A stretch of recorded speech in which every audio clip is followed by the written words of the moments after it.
Hi guys, it's Tiffany. And Brian. And we are 2/3 of Finding the Forresters. Welcome to our channel. The last member of Finding the Forresters is our son Bryce, but he won't be in this particular video. So welcome to our travel talk series. In this series, we will be answering your travel related questions. So we received some so far, but we would love to know what your questions are. So comment down below any travel related questions you have and stay tuned. We might be answering yours next. So, and Bryce will be in some of them if they are related to children or family. We'll bring them in as necessary. But our first question is global entry worth it? So, do you think it's worth it? I definitely think it's worth it. Do you think it's worth it? No, it's definitely worth it. Definitely worth it. It saves a lot of time. Why do you think it's worth it? The main reason why I think it's worth it because when you buy the global entry, it comes with the TSA pre-check. Global entry costs about $100. TSA pre-check by itself is $85. So, I mean, when you do the math, it doesn't make any sense to get each of them separate. You might as well just get the whole combo. So that way you're covered flying out and coming back into the country. Yeah, I definitely agree. He mentioned that it includes TSA pre-check. So to explain the difference, because I know everyone has different experiences with travel that's watching this video. So TSA pre-check is when you are leaving the United States of America and you want to reduce your wait time as you're going through security in order to enter the airport and get on your flight. You don't have to take your shoes off. Right. You don't have to take your laptop out of the bag. Out of the bag. You just go through that, I guess, well, it just depends. Either it's a metal detector or that thing you go through when it goes around your body or whatever. But it's not as intrusive or extensive as just regularly going through a check. Right. It's off in a separate line. In global entry, what we're talking about today is if you travel internationally and then you come back and have to re-enter the United States of America and you have to go through the whole customs process to get back in. Global entry is what you use then to skip the lines, to reduce your wait time. Sometimes it might still be a line because it's increasing in popularity, but it is drastically shorter than the regular line. Also, it's good for what, 5 years? Right? Yeah. 5 years. So I mean that's well worth the cost in our opinion. Absolutely. Another thing to keep in mind, there are other platforms available where you could go through customs when you re-enter the country, and it's free right now. I actually think they're going to end up changing it and it's not going to be completely free anymore, but you can also use the mobile passport platform. It also allows you to come back into the United States of America, go through the customs process, and not go through the regular line. You wouldn't go through the global entry line either. It's a whole separate process called mobile passport. However, with that, you have to check to see if your entry airport is using the mobile passport program. Not all airports use the mobile passport program. So make sure you keep that in mind. I've had some people want to save the money and then they're re-entering entering the airport that does not participate in the program, and then they get a little frustrated. So make sure you check for that first. Yep. I know we're saying it's useful, but we haven't really talked much about how to get it. So we'll put the link down below for how you could get global entry or start the process. It is a process. At that link, you'll also see information about TSA pre-check and kind of going through some of the differences between both of the platforms. But we will keep that down below. We mentioned that it's $100. Two more things to mention. Everyone in your family has to have global entry.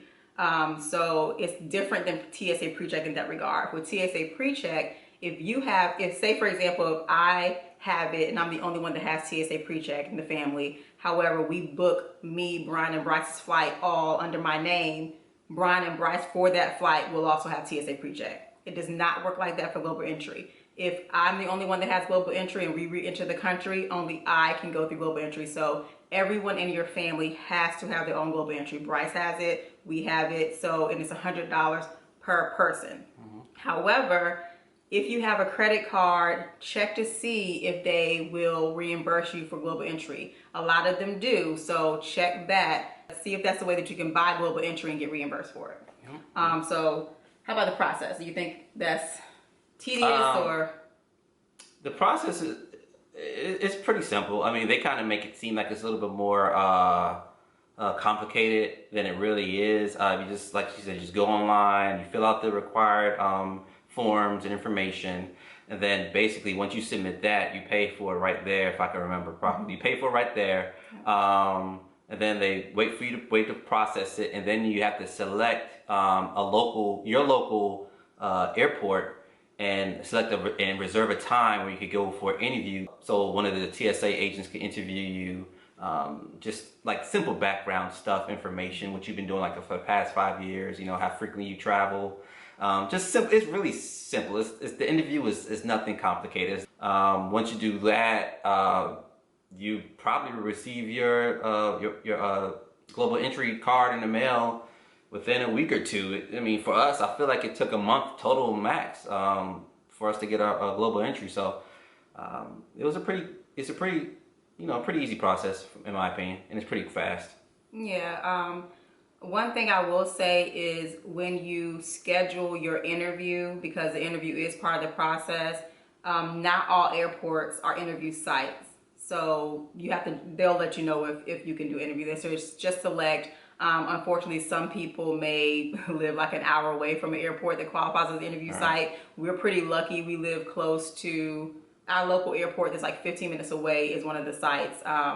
We also live very close to 2 other airports, so that wasn't a concern for us, but just keep in mind that you might have to go to an airport that's not necessarily your closest local airport if they happen to not be an interview site. I know it might seem a little off-putting that it requires an interview, but just keep in mind the purpose of this program is one of the government's trusted traveler programs. So they essentially are interviewing you to see if there's any red flags or concerns for you not qualifying for the program. Because if you think about it, when you are part of the global entry program, the trusted travelers program, they're essentially not putting you through as stringent of a security clearing process entering the airport or entering customs. So in order for you to qualify for that, they have to interview you to see if there's any red flags or anything. So it's very simple for people like us that don't have any issues with our past or criminal issues, or we were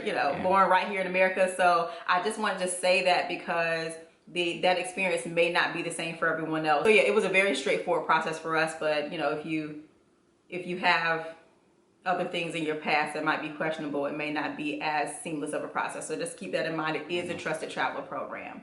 Yeah. And just a little background on actually using it. Like, so when you get off the airplane, you go through customs, there's these global entry kiosks that you use. You just slide your passport in there, and then it takes a picture of your face, and then they print that out, and then you pretty much take it to the TSA agent. You gotta do your fingerprint too. Oh, your fingerprint as well? Okay, you get to do your fingerprint and your passport book. And then do a print out of your face, and then you take it to the TSA agent, give it to them, and they just pretty much check it and you move forward. Now, I've had issues with mine. Tiffany and Bryce before has actually, the kiosk recognized them as a global entry user, and they didn't recognize me as a user. So I can't remember exactly. I think I still printed the paper out, but the TSA, I just showed him my card, and he saw that it expired like a year or 2 from now, so he was like, okay, you're good. So some people might come in with some errors here and there, but it's technology. For technology, right? For the most part, but that's what that card is there for, to just verify that yes, you indeed do have global entry and you're okay to be going through this process. So I'm actually really happy that Brian brought that up, because that is something that's worth mentioning. Where with the card, you don't necessarily have to have the card with you in order to use the global entry. When you book your flight, they ask for your passport number. They also ask for your, known traveler, which is your known traveler ID, and that's when you enter the numbers of your global entry into the flight itinerary. So it already recognizes you, so you really don't need the card. However, we always still bring our card. It's very small. It looks the same size as a typical ID. So it's just really not that big of an issue to bring it. So we always bring it as a precaution, just in case anything happens with technology. So in that case, it worked out for us, because to Brian's point, it didn't recognize him. He had his card to prove that he was a a member, and so he was able to just come go through. So Yeah. I'm actually happy you brought that up. Yeah, so definitely travel with your passport, and if you have global entry, definitely travel with your card as well. Just to make sure you're fully prepared in case anything happens. So hope that was helpful. Short answer, we absolutely think it's worth it, and we want to just give you more information about the process and about the experience of global entry. We will put the link so that you can apply down below or check out and get more information. Just one caveat, right now they're putting a temporary hold on processing non-essential new applicants just because of the COVID-19 coronavirus situation, but that will be temporary. They'll be back up and running eventually. So if you have any other questions for us travel related, please comment down below. You never know, your question may be next. Please give it a thumbs up if you thought it was useful. Please share it if you know that someone has the same question as you, and subscribe and hit that notification bell. Until the next one, bye.